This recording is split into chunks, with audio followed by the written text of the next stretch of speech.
একটি ভিডিওতে ভিউজ আসতে হলে সেটাকে সঠিক অডিয়েন্সের সামনে যেতে হবে, কারণ যারা গেমিং ভিডিও দেখে তাদের সামনে যদি রান্নার ভিডিও চলে আসে তারা সেটা কখনোই দেখবে না। This is boring. তাই একটি ভিডিও রাইট অডিয়েন্সের কাছে পৌঁছানো অনেক অনেক ইম্পর্টেন্ট। এখন তুমি যদি একটি ফানি ভিডিও তৈরি করে আপলোড করার সময় কমেডি বা এন্টারটেনমেন্ট ক্যাটাগরি সিলেক্ট করে ভেবে থাকো এটাই হচ্ছে এই ভিডিওর জন্য সঠিক ক্যাটাগরি, তাহলে ভাই তোমার ভিডিও এতদিন ধরে ভিউ না আসার কারণ হচ্ছে এটাই। কিভাবে বলতেছি, কিন্তু তুমি তার আগে খালিদ ফারহান ভাইয়ের এই চ্যানেলটা দেখো।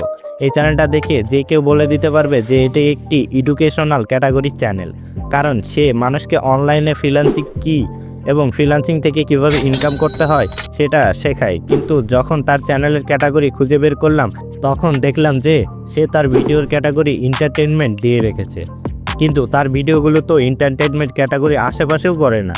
তাহলে কেন খালিদ ফারহান ভাই তার চ্যানেলের ভিডিওর এন্টারটেনমেন্ট ক্যাটাগরি সিলেক্ট করলো? তাহলে এটা কি খালিদ ফারহান ভাইয়ের একটি ভুল? একদমই না। তো আজকের ভিডিওর পয়েন্ট নাম্বার 1-এ আমি ইউটিউবের এমন একটি কমন মিস্টেক নিয়ে কথা বলবো যে ভুলটা 90% কন্টেন্ট ক্রিয়েটররা ভিডিও আপলোড করার সময় করে থাকি। এবং পয়েন্ট নাম্বার 2-তে আমি এটিও শিখিয়ে দেব যে কিভাবে তুমি যে নিশের ভিডিও তৈরি করো সেই নিশের বড় বড় ইউটিউবারদের ক্যাটাগরি খুব সহজেই দেখে নিতে পারবে এবং সেই ক্যাটাগরি ভিডিও আপলোড করে তুমিও তোমার ভিডিওতে ভিউ আসার দরজা খুলে দিতে পারবে। So let's start to the point number 1। তো ধরো তুমি একটি কুকিং ভিডিও তৈরি করলে। এখন তুমি যদি এই ভিডিওটি ইউটিউবে আপলোড করতে চাও তাহলে তুমি খেয়াল করে দেখবে যে ইউটিউবে কুকিং ভিডিওর জন্য নির্দিষ্ট করে কোনো ক্যাটাগরি সিলেক্ট করেনি।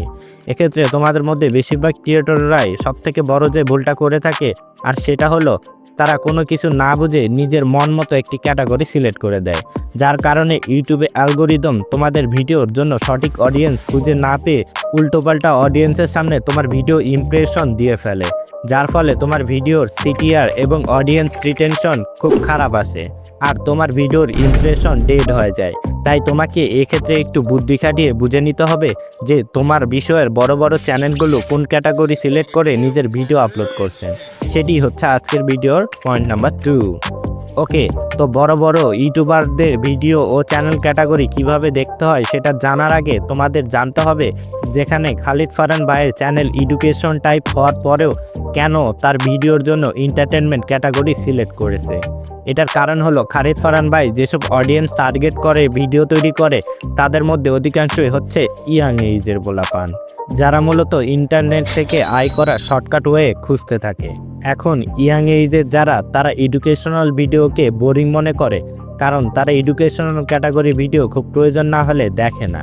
এর মানে হচ্ছে যখনই তার টার্গেট অডিয়েন্স এন্টারটেনমেন্ট কোনো ভিডিও দেখবে তখনই তার ভিডিও তাদের সামনে সাজেস্ট করবে, যার ফলে খালিদ ফারহান ভাইয়ের চ্যানেলে এন্টারটেনমেন্ট ক্যাটাগরি রেখেছে।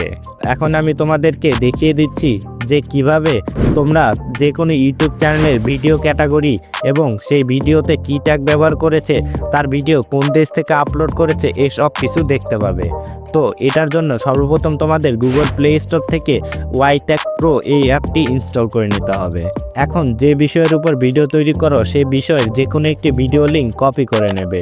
এখন তুমি যদি তার চ্যানেলের ব্যাপারে সমস্ত কিছু জানতে চাও তাহলে এখানে ক্লিক করে এখানে পেস্ট করে সার্চ করলেই চ্যানেলটির ব্যাপারে সমস্ত ইনফরমেশন দেখতে পাবে।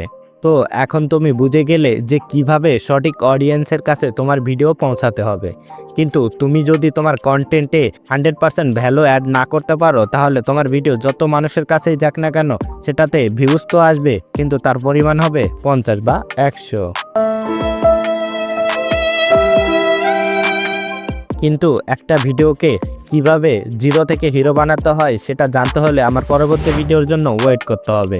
সেজন্য আমার ইউটিউব চ্যানেলটি সাবস্ক্রাইব করে রাখুন যেন আমার পরবর্তী ভিডিও আপলোড করার সঙ্গে সঙ্গে আপনার কাছে সেই ভিডিওর নোটিফিকেশন চলে যায়। তো দেখা হচ্ছে পরবর্তী ভিডিওতে, ততদিনের জন্য সবাই সুস্থ থাকবেন, ভালো থাকবেন, আল্লাহ হাফেজ।